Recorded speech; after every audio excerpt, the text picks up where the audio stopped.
listening to Teresa's Garage Radio Show with your host, Teresa Aquila. Teresa is a local mechanic who works on everything from high-performance hot rods to heavy equipment.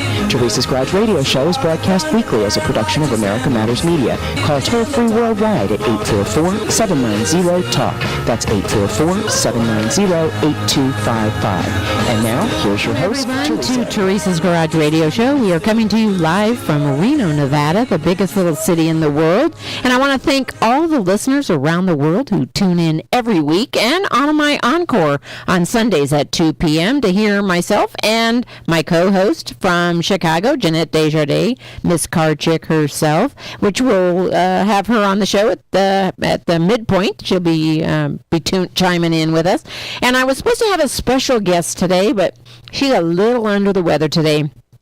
Julia Rankin, she is a expert flat track racer, but we're going to reschedule her. She let me know just a little bit before we got on the air that she was not going to make it here in town, but she will be racing. And when Dan McGee from NBRacingNews.com comes on in the second half, or I should say the second segment, we will discuss a little bit about that and where she's going to be racing here in a few days. So, and then of course, with us always is my station engineer, co-host, Craig Moss, man of wisdom. Hello, Teresa. Hello, Craig. How was Hot August Nights? You did, all 9 days, I believe. 10 days, yeah. 10 days. 10 days of heaven. There were so many great things. And I'm going to talk about that here in a little bit. But I do, I always start the show off with a pit peeve. Okay. And so we'll start with that. Let's stay on tradition here, as we always do. So the pit peeve today is, people come to town or any event around the world, around the country, and they just don't know the laws of each state or each city, because cities have their own ordinances. And what I want to talk about is, Nevada has their own little uniqueness, like any estate. But here in the city of Reno, as of yesterday, they have a new ordinance, and it is called the inattentive driving. Yep. And it's not to be confused with cell phone driving, because that is actually a law in all by itself. But in this one is to encompass people who put on their makeup. Here, let me have a bite of my cheeseburger. Eating, yes, reading a book. Dogs, animals in your lap, that is no longer allowed. And we got to specify, this is within the city limits of Reno. Within the city of Reno. Shaving. Parks hasn't adopted. No, but it's coming. It is. Because people are... Dogs. I mean, I've talked about that on the show before. Dogs on your lap. You don't know who's driving, the person or the dog. Well, and if you have to maneuver quickly, you're not going to be able to, because the dog's going to react, and you're going to try to be maneuvering around the animal, and you can't. And so, it's caused a lot of problems. But, there is a pretty hefty fine. The citation itself, not to include, I believe, is $305. $305. Yep. Then there's the administrative fees on top of that. Yes. And the court fees. And the court fees. All those used to be... You're very close to $400 on just that one ticket. Yeah. Easy. And, and it could be anything else, too. I mean, except for cell phones. Well, they could still be getting a cell phone ticket as a separate ticket at the same time. If they're using the cell phone. But they have to use the cell phone law. They can't use the inattentive. Right. But they can use both. But if they got the dog on their lap, they can use the inattentive log. Right. And the cell phone. Oh, my God. Yeah. So I'm driving, holding my dog, holding my cell phone, eating my cheeseburger. And so how it reads is anything that takes away from your driving that is reasonable. It has to be reasonable. And there's a couple other things that came up with this as well. The careless driving. Yep. that say you pull into the parking lot here and you're racing across the parking lot. An officer can. But that's private property. But it still does. It's where the public has access. If they have but they have to have a vision of them that it started on a public street. Right. They can then follow you in because it has to start on the public street. But the public access portion too also is out for the dirt roads on the city, like on. Well, they're annexing everything. Yeah. We were just talking about that before we went on the air. All the careless could be weaving in and out of lanes, even though they're using their turn signal. That's a careless thing now too. So. Right, and speeds greater than reasonable. Speeds greater than and without due regard for life of others and property. It used to be, and in fact, if I'm not mistaken, it used to be for careless you had to be double what the speed limit was. Excessive speed. It didn't say what the limit was. It says 20. It could be 20 or over, but excessive. And then failure to have due care for others, right, and property. It takes people for us to make laws because, look at years ago. Driving was driving. You were excited to get your driver's license. You couldn't wait to get in the car and go with your friends, take it to school, and show yourself off. Now, driving is not even top priority. You got to answer the phone. How important is a phone call? Exactly. Look at the deaths that we've had over the last year and a half because of inattentiveness to driving. What was the sign I saw on the freeway, the big highway, and the NHP sign that says, I think it was 219... No. Fatalities. 167. 167 fatalities since the first of the year. Well, that's on highways. But that's not on surface streets. Surface streets. That number was up to 219. Yeah. Was another one. And so those are precious lives. Yeah. And then we had somebody the other day, which was such a sad, up at Somerset, which is a subdivision for those of you who don't live in the area. There was somebody over by Verdi. Yeah. Verdi. Boy. It irritates me. Nevada.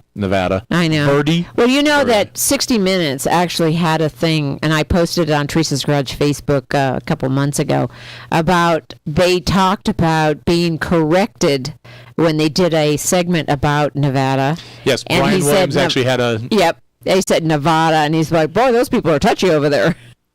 Well, anybody in any state, you want it to be pronounced correctly. Illinois? Yeah, Wisconsin. No, you don't pronounce the S on Illinois. It's Illinois. It's right. Not Illinois. Right. Although it's a noisy state, it's Illinois. Wait. Chicago.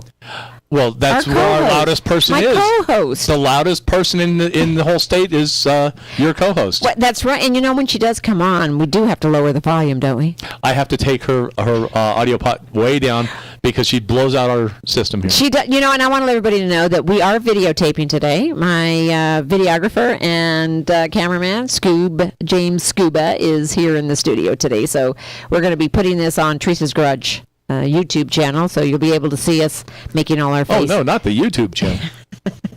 We'll post it on Facebook, too, so you'll be able to see us live and in action. Well, kind of live, be after the fact. But, we're going to talk about Virginia City and Hot August Nights. That's where the kickoff was. I actually did my show live on remotes on Saturday. Live remotes on the 2 weeks ago Saturday. This past Saturday. Yeah, not this past Saturday. A week ago this past Saturday. Yep. And what a great time! Oh my God, the city just rolled out the carpet.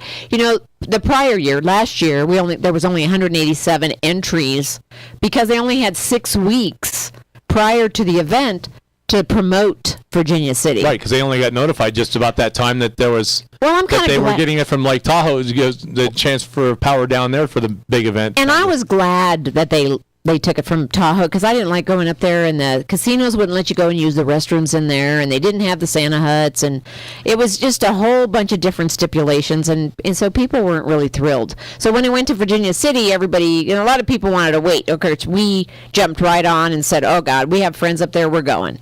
And last year, 187. This year, 324. And next year, because I had Mike Wan, the executive director of Hot August Nights, on the show, and he said next year they're expecting over 400. I would say that's a low estimate. I'd say it might even be closer to 450. Well, he said over. He didn't say specifically in the 400 range. He just said over 400. I'm guessing 450 to 500. What a great time. We stayed the night, Friday night. Right. So we got there Friday, because it's a 2 day. It's Friday and Saturday. And, the 27 Willies actually won the Step Back in Time Award. First place. First place. She was excited. They actually came and interviewed her. She actually missed a cut-in break because she was in the middle of being interviewed. I know, and Craig's playing music in my absence, but oh my God, I couldn't stop talking. The guy was asking all these questions, and it was Denny Dodson, who's the director of tourism up there in Virginia City. So we are going into our first commercial break, and when we come back, we're going to be talking with speed racer himself, Dan McGee from NVRacingNews.com, who is live in the studio. And then, of course, coming up half at is going to be Jeanette DesJardins from Car Chick. So don't go away. We will be right back. This is Garage, and with that music, you know what's coming up. It's that one and only speed racer himself, NVRacingNews.com, Dan McGee. Take it away, Dan. What do you got for us? Well, of course, the biggest thing of the weekend is going to be the Silver State Showdown, which is part of the Lucas Oil Off-Road Series, and that will be at Wild West Motorsport Park Saturday and Sunday. Opening ceremonies are at 2 p.m., but if you've ever seen the parking lot during the event, I'd suggest you might get there by at least 11 or 12, because I've got a 9 o'clock briefing I got to be at, so I'll be there early. And you get to see some pretty wild ones. I know the drivers like that because, believe it or not, it's the highest speed track they go to, plus the elevation changes. And after they go past the front straight, they have a thing called the ski jump. And Ricky Johnson, who's a former Supercross champion, told me, when you come around the corner, all you see is sky, and you launch the truck into the air. So it's pretty wild. Now on Saturday at 6 p.m., Fernley 95A Speedway is going to have another of its points races. And also on Saturday down in Hawthorne, they're having a $1,250 to win hobby stock race plus UTV races. So everyone will run your UTV on an oval. That's the time. Sunday at 7 p.m., American Valley Speedway in Quincy is having the fair races. If you go there early. You can buy your ticket, walk right into the fair. They've got food, everything else that a small county fair has, and then you can come back and see some pretty good racing. Let's see, for the two-wheel crowd, Live Fast Exit 28, Saturday, Sunday practice from 9 to 2. Also up at Alturas Motorsport Park, if you want to go up there, they're going to have practice on Saturday, and Sunday they will have motocross races.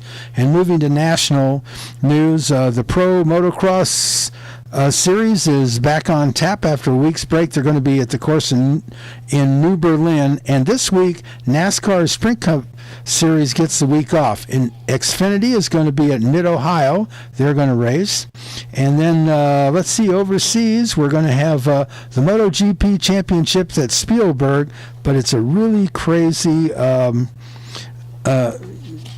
network. It's internet network, and boy, to get it, it's I don't even know what you have to do. It's really nuts. It is. Yeah. You know, we're winding down. The summer is getting over. Darn it. And it's getting tight for the Cup guys. Yeah. And all you have to do is watch the end of the race demolition derbies on restarts. So some of those guys are really desperate because the chase. I think they've got 2 more races, and until.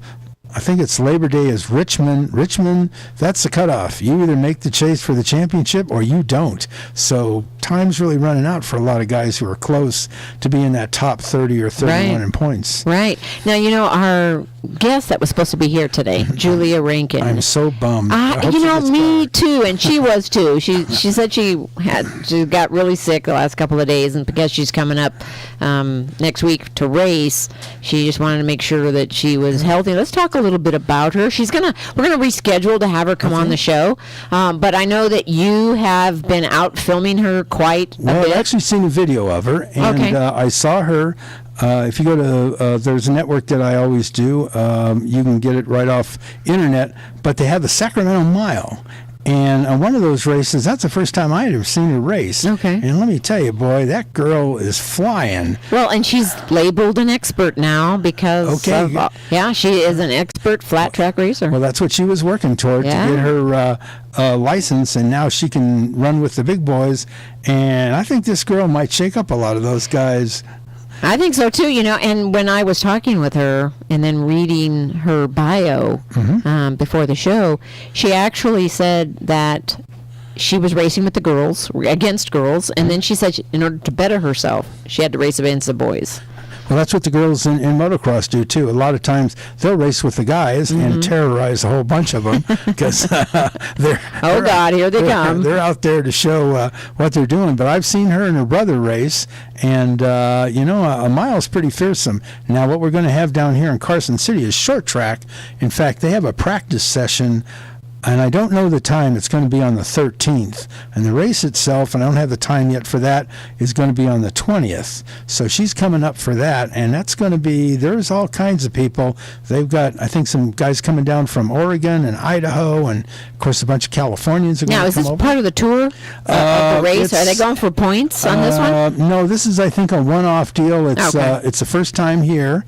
And they're going to be, it's not speedway racing because that's an entirely different motorcycle. They don't even have brakes on that. But it's going to be flat track.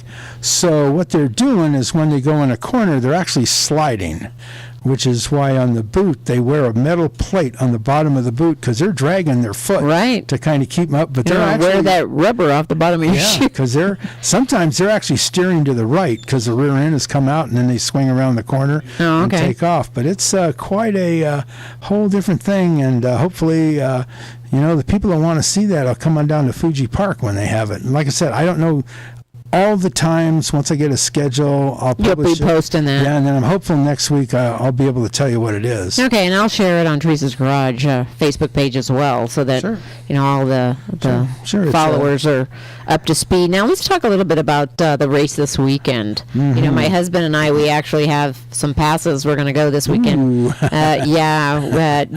Deanda, he owns the property. Norm's a good guy. Norm is a good guy, and my husband happens to work there. Yeah, well, it just so happens. So happens he got some and you'll tickets. get to sit up in that shady place, unlike me, who's going to be by the fence. Well, Dan, you can come up and sit with us if you want. We'll give you a little break. Just bring me a water.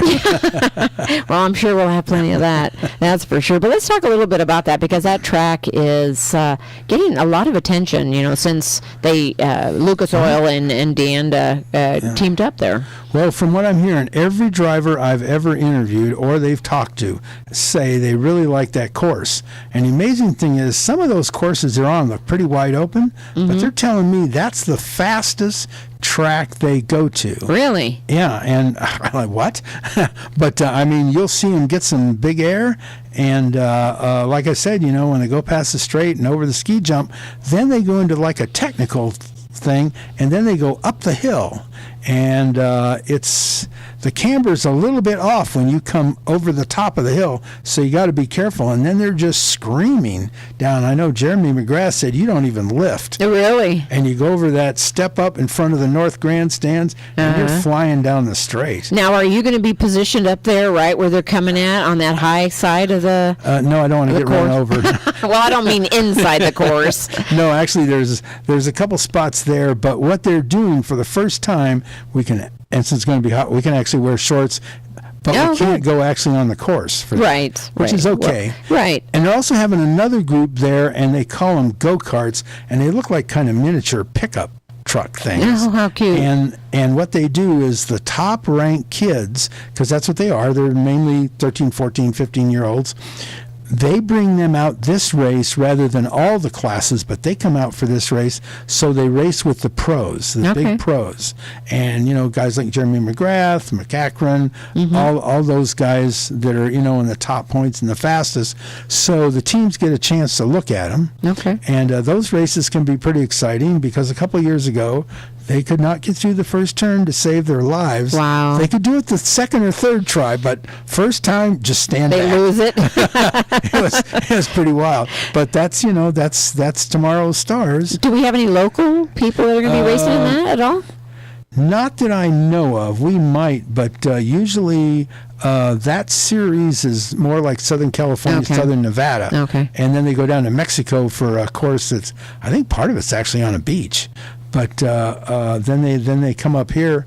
But some of the guys are going to be racing, I think, in 2 weeks in the Las Vegas to Reno race. But this race, this is the one, that's televised, so all the big sponsors are going to be there. Well, Lucas Oil's got a lot, got their footprint on it. And for all of you with kids, one of the trucks is sponsored by Tonka Toys. Oh, really? And they've had a couple of Easy Ups, and they've got about every single Tonka toy you could want, and the kids can actually play with them right Oh, there. really? Oh, cute. Because I know, and we'll talk about this when Jeanette comes on during Hot August nights, like the Atlantis. They actually had an area for kids. Yeah. So people who come with their children who are spectators or even, the car enthusiasts, they had an area just to keep the kids entertained, like in Sparks. They had the camel. You got to ride the camel. I saw a lot of adults riding that camel. Yeah, I know. That's been a feature of what the Atlantis had for the last several years. They got that one area off to the end, and where the cars swing around before they go back out. Well, because kids lose interest pretty quick. I was sitting next to this little kid who wanted to have everybody honk their horn, and it was so funny because we thought, oh, honk your horn. So the kid, he's like 6 years old, and he was asking everybody to honk their horn. I'm telling you, 10% of the classic cars had horns. The rest of them did not. Talk about hysterical. Oh, no. We started counting. Oh my God, another one. They go, sorry, no horn. Great car, no horn. Yeah, it was crazy. So, the kid would give the thumbs up to all the ones who had horns, but there weren't many. Yeah. So it's kind of funny to see on that. Yeah. But anyway, we are going into our commercial break. And Dan, always a pleasure. How can people get a hold of you? Preview article comes out on Thursday, nvracingnews.com, and then next Monday I'll have a report on the Lucas Oil. It's called Silver State Showdown. Okay, and I'll share your stuff, and I'll be posting as well. It's coming up after the commercial break is my co-host, Teresa's Garage. We are halfway into the show, and this is the time when my co-host surfaces up from Chicago, Illinois, and that's Jeanette DesJardins. Jeanette, what's going on? Can you hear me? Oh, she's trying not to be loud. That's right. See, she's listening to the show. I just want to make sure I don't blow any eardrums out today. I mean, jeepers. I Did I know. really talk that loud? No. We're messing with you. Just giving you a hard time. Yeah, we had to bring you into the mix somehow. I really appreciate the correct pronunciation of Illinois today. Yeah, we try to give educational information as well. Well, see, back then they didn't know how to spell it. So, if you actually Back when? Now, we could go BC. yeah, no, back when the state was founded, they didn't know how to spell, so they put S's on the end of the. Yeah, whatever. It's if you don't Wow. learn English in school. If they put D's on it, be Illinois. Oh. Illinois. You want to talk about Illinois? Come driving through here around rush hour. Oh yeah. Yeah, I know. Jeanette will call me and go, "Oh my God," she'll be all frantic. Rush hour is an oxymoron. It's like military intelligence. You park in the driveway, you drive on the parkway. Rush hour, you don't move anywhere. You're sitting still. Yeah. No, avoid it at all costs. And, a few weeks back I was at NMCA NMRA Super Bowl at Route 66, and Dina Parisi was there racing. Oh, okay. And a couple of her crew members, unfortunately, they lost their luggage at O'Hare Airport, which is also suck. another nightmare of a place to visit. And so we're in rain delay. And so Dina Parisi's husband, Andrew, and Butch, they decide, okay, during this rain delay, we're going to fly over to O'Hare and go pick up the luggage. Okay, well, great. Well, I think it's well, really, it's Friday, and it is 5 o'clock on the dot, and they drove from Joliet to O'Hare Airport, Chicago, and I think they didn't come back. It took them like 4 hours. Well, I'm going to tell you, your phone must be in rush hour because you're fading in and out. Oh, sorry about that. How's that? That's much better. Let's keep it that way. We don't want to hear every other word. We want to hear every word. I think Craig's just messing with me today. First I talk too loud, now my words don't connect anymore. Else? Oh, see, you were just fading out again. I don't know what's going on there. So I'm just giving everybody a heads up that if we lose you, it's not because we hit the button. I don't know what's going on in Illinois. Skype says that she's having an internet connection issue.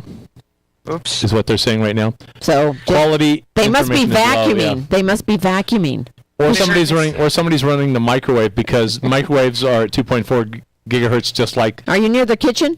No. They heard me say all those naughty things about them, and this is payback. Yeah, exactly. Usually, for those of you who are first listening to the show for the first time, Jeanette, when she comes on, she's close to her end of her day, and somebody always loves to vacuum right around the time she's on air. So we need to, Or bark. Yeah, unplug that vacuum, will you? Unplug the dog. Yeah, well, then there's Lucy. Yeah, Lucy has made her appearance once or twice. That's Lucy, her feline. Well, I'm not feline. I'm sorry. Dog. The bulldog. The bulldog. But being teased by the feline. Right. That's what I was thinking at the time I said that. But anyway, Jeanette, last week we were live from the Peppermill Hotel and Casino, and you were talking about wanting to come out sometime for Hot August Nights. Oh, I would love to. I'm still thinking of creative ways to get off work for 12 days. Well, 10. It's really 10. I said 12. She needs to travel. Well, that's day true. before and travel day That's after, true. yeah. It is 12 days. That's right. Need a travel day there and back, and That's right. try to get And then she has to something take a vacation when she gets back to recover from her vacation here. Oh, she will have so much fun. So She will plan just be 3 weeks. glowing. She will just be glowing. Plan 3 weeks and you'll be fine. Well, and Sherry White that was on the show last week. She, because she was live with us at the Peppermill, she actually tried drag racing for the first time that was being hosted there at the Nugget Casino. Nice. Yes, she was so excited. I posted just a smidge of her entry. It wasn't the whole thing. It was like a teaser, really. She said she had so much fun that she did it 8 times. Whoa, I was going to say it only takes one time to get hooked, clearly. Clearly it was for her. Good for her. Yeah, she was so excited. She can't wait to do it again. And the first time out, her husband and her were racing together. He's got a gasser, a 41 Willys gasser. Okay. And so he just wanted to make sure that, she was okay, and, she's trying to learn the tree and all the lighting and what everything was all meaning on the track. And so after the first one, she's like, oh, let's do it again. And then again. And then again. Doesn't she have a Mustang? Yes. Oh, God. Here we go. I just noticed how you neglected. Isn't that amazing how Jeanette just throws that in? Yeah. Yeah, just throw, and Sherry actually sent me something and said, I did it 8 times and the Chevys were trying to drag race. Right. I'm like, oh, please. And they were following her taillights all the way down that drag strip. Yeah, okay, whatever. I did see her on the teaser. It was a 54 Bel Air convertible that actually was going up against her. Of course, we didn't see the outcome, so I'm having a feeling that 54 probably beat her behind. Or the clock ran out because the thing broke on the starting line. Oh, yeah, whatever. With the timing systems, they can time out.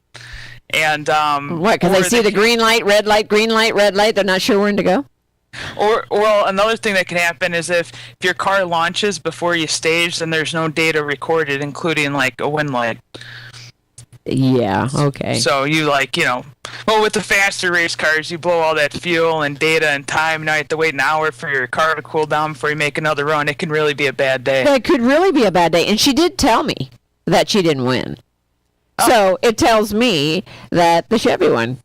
So I think you're making this up. I'm going to have to confirm these details with Sherry. Sherry, if you're listening, girl, hit me up, carchicks.com. Let's talk about it, sweetheart. Yeah, let's bond a little bit, right? Let's forward bonding.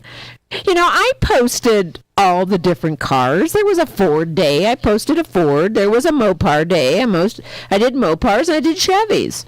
What I really want to know is did you make it to any of the eating contests, the hot dog eating contest, the Twinkie eating contest, anything? The hula hoop. I wanted to see somebody eating the Twinkies doing the hula hoop. It's great. It's like, while you're eating the calories, you can burn them too. I did not bother going over there because I think I would have been sick. Have you seen the way those people stuff that stuff? Oh, no. They wet them. Somebody told me they wet them so it just slides down their throat. It's like you're starting a whole dirty story depending on what food eating contest you're talking about. Oh, now let's not drift. Oh. Let's not drift So a little did bit. you do the hula hoop contest? You know, I can do the hula hoop, but I did not do the hula hoop contest. And I want to put out there that if any of you listeners want to join in this conversation that my co-host and I are having, you can call in at 844-790-8255 or text us at 775-237-2266, and we encourage you to do so. Right, Jeanette? Yes, absolutely. I want to Come know on in. if anybody's listening that was actually here for Hot August Nights and was doing any of these events. Let's hear from you. And Sherry, I know you had to work today, girl, but if you're listening, you need to call in and let us know if you won or not, because Jeanette's going to be pounding on your door because she wants to know if that Ford won or not. Hopefully not the garage door if anything's broken. What, your garage door? You can't get that Ford out? You sure it's just not a ploy? You know, I drove it to work today, but I tell you what, I had a scary situation happen last week. Like, the ground was a little wet, and I hit the brakes. I mean, I was doing like maybe, I don't know, the speedometer's like doesn't work. 90, you're doing like 90. No, seriously, I was doing like 30, 35, and the brakes, I hit the brakes, nothing. I mean, and it didn't go down to the... It's air like bubble? Something like I slid right into the intersection, and thankfully nobody was there, but man, did that scare me.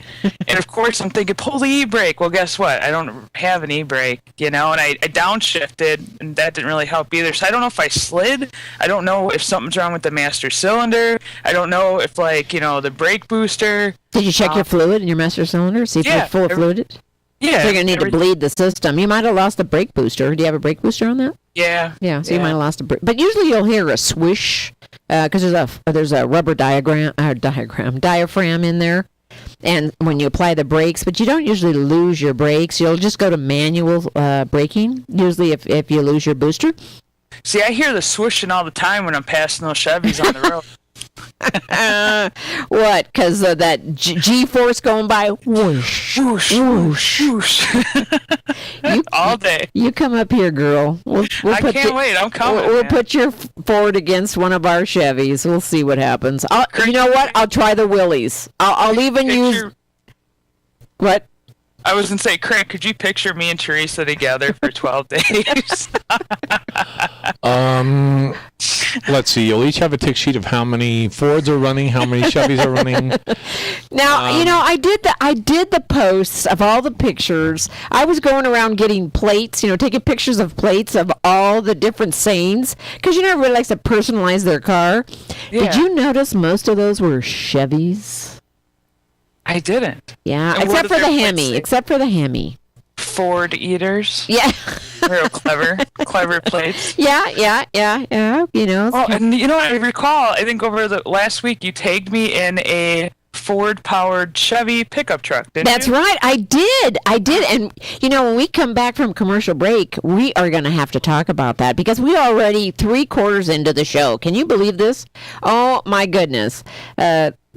We always have fun. So when you come back, or I should say when we come back, boy, see, you got me all flustered. Ford and a Chevy. There was a Chevy engine in a Ford pickup that I have a Ford. See, I'm all mixed up. Anyway, we're coming back from commercial break. Welcome back to Teresa's Garage. This is our fourth and final segment, and we are a production of America Matters Media right here at 1180 a.m. in Reno, Nevada. And before the break, we were talking with my co-host, Jeanette DesJardins, all the way from Chicago, Illinois. We were talking about Hot August Nights and what a great event and how she is trying to get herself out here for next year's or the year after. I'm telling you, there are so many great things. It starts on the Friday and it goes all the way to the following Sunday with the final cruise through downtown Reno. I gotta come, and I think I'm gonna steal Natalie and drag her out there. Hey, yeah, Natalie, yeah, because she even posted, I want to go. Didn't she say something about her dad wants to come too, want to bring his car? Yeah, maybe her dad and her father-in-law are both into cars, from what I understand, especially the father-in-law. I was at her wedding shower a couple of weeks back, and it was a ride. I sat at the table of all the in-laws and stuff, and Yeah, it was a good time telling me the car garage stories about her, soon-to-be husband and his sexy beach bod. I don't know where that came from. Oh, boy. Couple car girls and some wine. I was going to say, where was the drinks? There had to be drinks involved in order to start talking like that, right? Yeah. The one thing, I've always wanted to get up close and personal to a GM Futureliner, and they actually had one at the auction.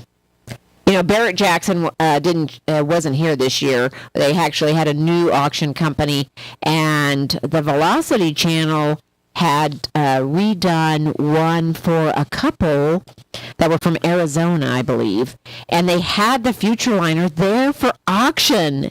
And oh my God, I'd love to drive one of those babies. Wow, I've never been to an auction. I would love to go. So was it like Barrett Jackson? Is it like how you see on TV? Yes. Or? Yeah, no, and Barrett Jackson was here the last couple of years, but this year they didn't, the last 3 years, they didn't show up this year. They had a 3-year contract, and so they chose not to. They had other venues that they had to do. So it was another, I think it was called MAG. And I believe they're a local company, but it was just like Barrett Jackson, all the cameras and was that real good looking guy from Gas Monkey Garage there? No, I didn't see him, but the guy from Velocity was there. Cool. Oh God, I'm trying to think of the show.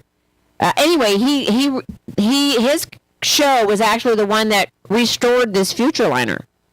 Wow. Yeah, I've got some video of it. I'll post it, and I'll remember what his name was. Boy, I'm glad he's not listening. But these things are 8 feet wide, 11 feet tall, and 33 feet long, and they weigh 12 tons. Thing's huge. It is huge. And then if you haven't seen it, GM started putting these together in the 40s. And the designer was a guy by the name of Harley Earl, and he did it for General Motors, and it was so that they could use it for exhibitions promoting future cars and technology. And so they actually produced 12 of them, and they know of 9 that are left in existence. I'm just looking at a picture of one right now. Uh-huh. What's weird is, how a common bus that you're riding now, you're sitting down just above the front axle and everything else. This, you're up in the top of the vehicle. Yeah. You are 11 feet off the ground. It's got, the top of your head. It's got a panoramic view. Panoramic view around you. Yeah. It looks like a train. It does look like a train, and it's got a platform that actually comes down, and then the top goes up, and then a light comes up. You know what it also looks like? You ever see the iRobot movie with Will Smith? No. And he's like going through the tunnel in like a futuristic Maserati or something. Well, this thing just slams in front of him and pow! Door opens up and killer robots jump out of it. Oh, well, this thing, and it was powered by a 302 straight 6. Wow.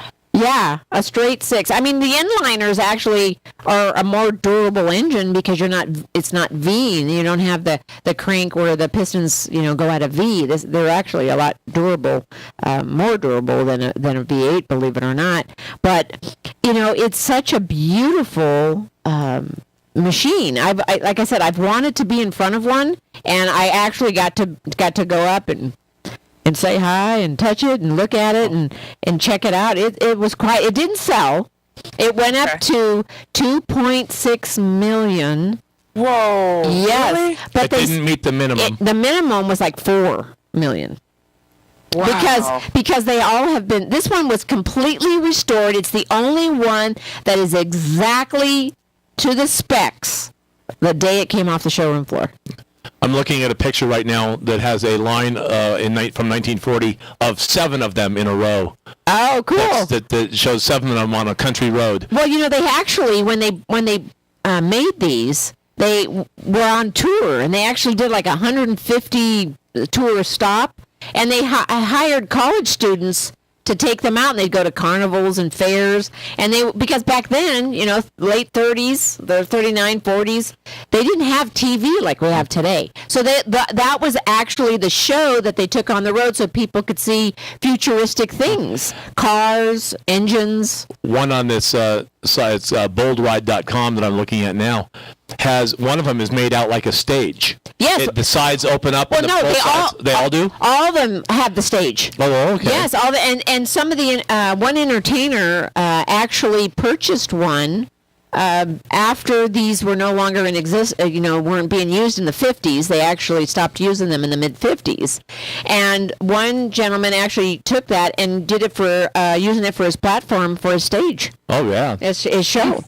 Yeah, so it was kind of neat. I mean, because GM had the Parade of Progress. That's what they called it. Yeah, it was called the Parade of Progress, and they traveled in North America, and was and the Streamliners were used. 8 of them were actually used from 1936 to 1940, and then of course there was the break because of the war. And then they picked them up again after the war from 1953 to 1956, and then that was the last that they were used, and then they were sold off. And that thing is a tank. It is a tank. So if you're listening and you have not seen one, go or on. If you have one. Oh, what's that? Or if you have one. Or if you have one. Oh my God! You know there's one that they believe went to Germany. And because there's like I said, there's 3 of them that they can't account for. Some of them, one guy has 3 that are in storage, and oh my goodness, I would love to have had one, but I don't have $4 million. One of the missing ones is going to come out, sit in some old lady's garage in Montana or something. Like my Willys night. My 27 Willys that was in storage for 53 years since early 50s. I got to tell you, Teresa. A couple of my friends were watching, and you did the cruise the other night, right? Did you do the cruise with the Willies? No, I didn't. You didn't? No. There was a Willys in the cruise. Oh, the Stearns night. There was a Stearns night. It was a red one. Yeah. And then there's the 41 Willys. Those are totally different. Right. Those are totally different styles. But all the Willies, they just couldn't believe how many Willies were out there. And they saw yours over here at the Atlantis on... No, at the Atlantis, the Peppermill. On not... Monday and Tuesday it was there. Yeah, I was going to say Monday they had to have seen it because they told me about it Monday night before we went on the air on Tuesday. So it's like... Yeah, she is like a people magnet. People are 6 and 7 deep. You know, I wrote that story as if the car was telling its life story, and people, I swear, people cry when they read it, and then they want to come over and talk to you about it, and it takes them into the car itself. It makes them feel as if they were the car living that story. It's quite cool, really. Yeah, Cameron got in trouble on a week ago Saturday, though. Cameron did? Yeah, remember? Somebody got in a vehicle that was original leather. Oh, my God. I could not believe my husband. Okay, we're up in Virginia City. You know, I'm on air, and I can't yell and scream. Why not? Because I'm live on the air, and they're right in front of me, and I'm like gasping my breath because this lady goes, "Do you mind if I sit in your car?" And Cameron's like, "No, go right ahead." So, and if he's listening, he's probably rolling his eyes right now because he does listen to the show. Thanks, Craig, for getting me in trouble now. Oh, no, it got him in trouble, remember? I know, but now refreshes him to being in trouble. Oh, my God. I'm picking on him as much as you are. And I'm serious. This lady starts climbing in the rumble seat. And I'm like, that's original leather. I don't want people stepping on the original leather with those shoes. Oh, my God. And she's got her feet up on the back of the car. And I'm like, I am just beside myself. And go ahead. At least she asked. I've been at car shows where I cannot believe some people, like, they just go right up in their car. Their kids are playing in the car, and I'm just like, that's not even your car. What are you doing? Well, one time, my 63 Impala, we had it parked in Sparks, and my husband had his 58 parked next to me. And I look over, and we're watching the parade, because we weren't, we had driven and we parked. I look over, and there's 5 people in my Impala. Oh, my God. I walked over, and they're all just having a great old time. And I said, "Excuse me, is this your car?" And they said, "No." I said, "Well, it's mine. Now get the hell out of it." And they're like, "Oh, well, this is kind of cool. We just kind of wanted to take pictures." I'm like, "You don't get in people's cars." Right. Oh, my God. So now I lock them when I'm not there. And when I am there, if I'm not nearby, I still lock them because somebody actually ripped the mirror off my husband's 58 one time. It was several years Get ago. it. Yeah, people just don't get it at these car shows. Anyway, we have come to the end of another great show here with my co-host, Jeanette DesJardins. Tune in next week because her and I are always got something going on. Stay tuned for Bruce Marin with Vegas, USA. And next week, we're going to have a special guest. I haven't solidified that yet, but we'll be always talking about great things and cars. Hey, And Jeanette, surprise her and show up. that is a long ride for her. Can't tune me out now, can you? No, I can't tune you out. So, Jeanette, always great to have you and calling in. So, like I said, everybody, please drive safely out there. And, of course, happy motoring.